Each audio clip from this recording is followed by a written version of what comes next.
Why should I buy from you and not your competitors? This is a common question that business owners do find when they are interacting with their customers. And to answer this question, I will discuss with you a business concept called value proposition. And when you talk about value proposition, it's the same thing. Perhaps you are dating someone and this person is waiting for you to propose. Apart from just kneeling down and opening the box that has the ring, you need to show value that will be offering to this person. So value proposition is a very key concept that we find it across the board. Maybe you have just finished schooling and you are looking for a job. The first question that you will find in an interview is, what value will you be adding in this company?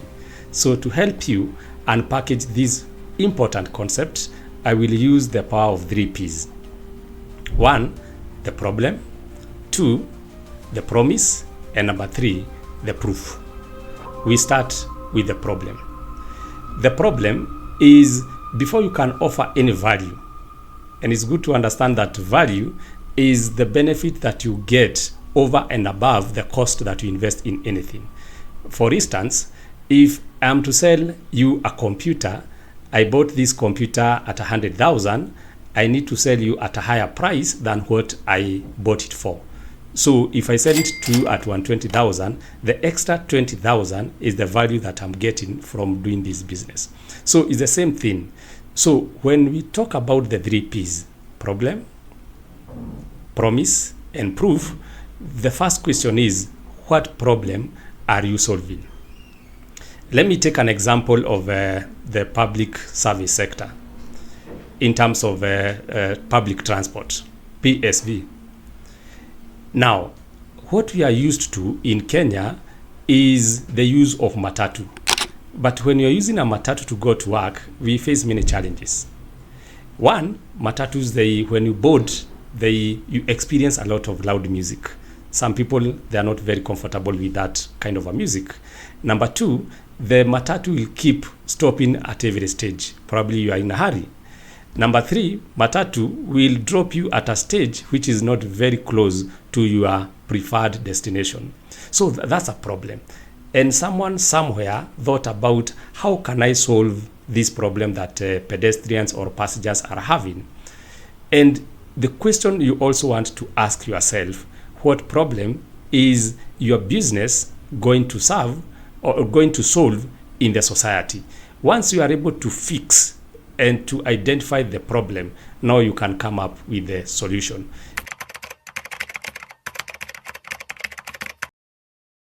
What promise are you giving to your intended customers in terms of solving the problem that they have?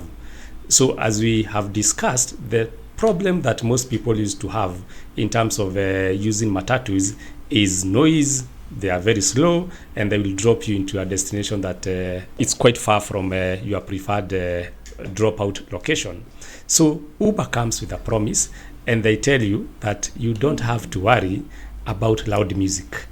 In fact, for us, we will play for you your preferred music and at the preferred volume.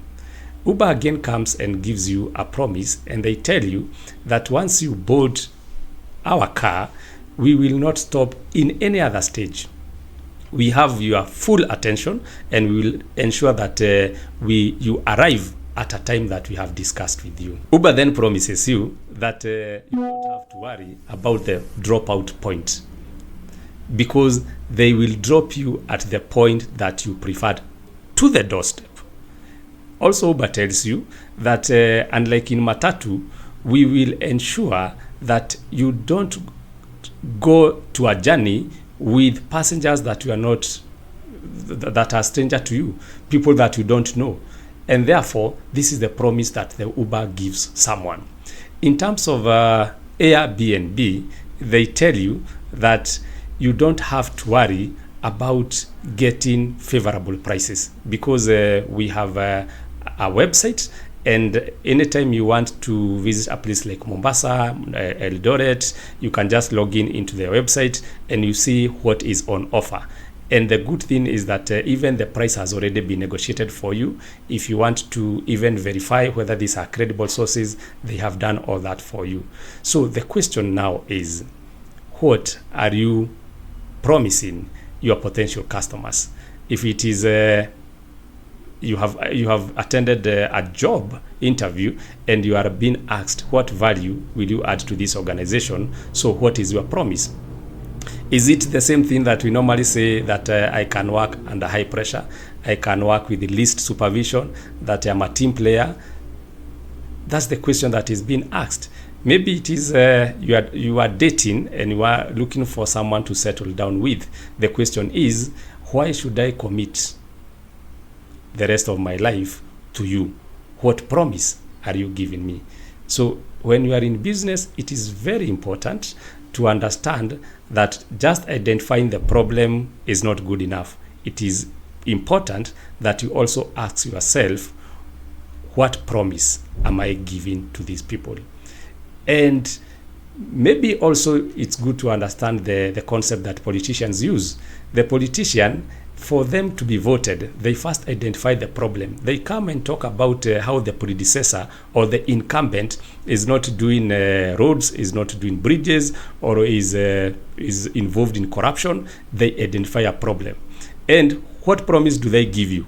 And of course, we know they hardly deliver the promises.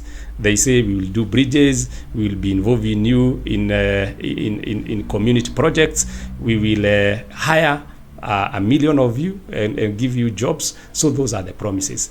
Whether it is you are dating, whether it is in the political arena or in business, the concept is still the same. What is the problem and what promise are you giving to the people that you want to work with?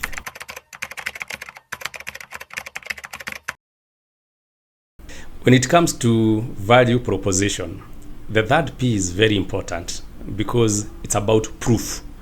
What evidence do you have that whatever that you have told us in terms of the problem and the promise that you are giving, that will be able to deliver? If it is in a job setup, what is the usual proof that they ask you for? And this is a challenge that gets that many first-time job seekers they face. It is it's about experience. Your potential employer always asks you that what experience are you bringing on the table? Or even before you to be shortlisted, they had said it clearly that they were looking for someone with 3 years experience, 5 years experience, and that is always a concern to many people. So what proof are you bringing on the table? So in terms of business, it's the same question that you will be asked. And for the people who are in the tendering businesses, for you even to succeed in a tender, that question is always there.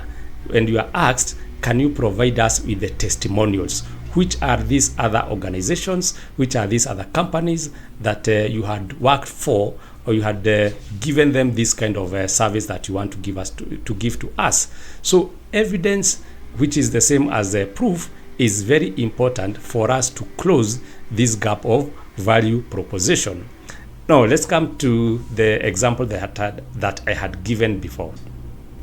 When Uber first came to Kenya, they had a proof already, because they had already been tested in America, they had already been tested in Europe, and therefore it's a concept that had worked in other jurisdictions, and therefore Uber found it very easy to penetrate Kenya. The proof. If it is Airbnb, when they came to Kenya, the same thing. They had been tested somewhere in Europe, in America, and it became very easy for us to actually trust them. If you are doing business in terms of and you are marketing yourself on online sites, what proof do you want to showcase to the people, to the potential and prospective buyers of your goods and services? Such a proof is when you sell something, you request the people that are buying from you to leave a positive comment on your social media handles. If you are selling on Gigi or Facebook and someone buys something from you, it's good to encourage them to leave a positive comment so that any other person will be searching for you will see that you have proof of giving good services. I don't know whether you have ever boarded an Uber, requested for an Uber, and then at the end of the day, the Uber driver requests you to give them a 5-star rating. It's the same thing, so that even the algorithm or the app for Uber will realize that this Uber driver is very responsible, is hardworking, is disciplined, and the algorithm will be referring more clients to this driver. So proof is very, very important. In terms of the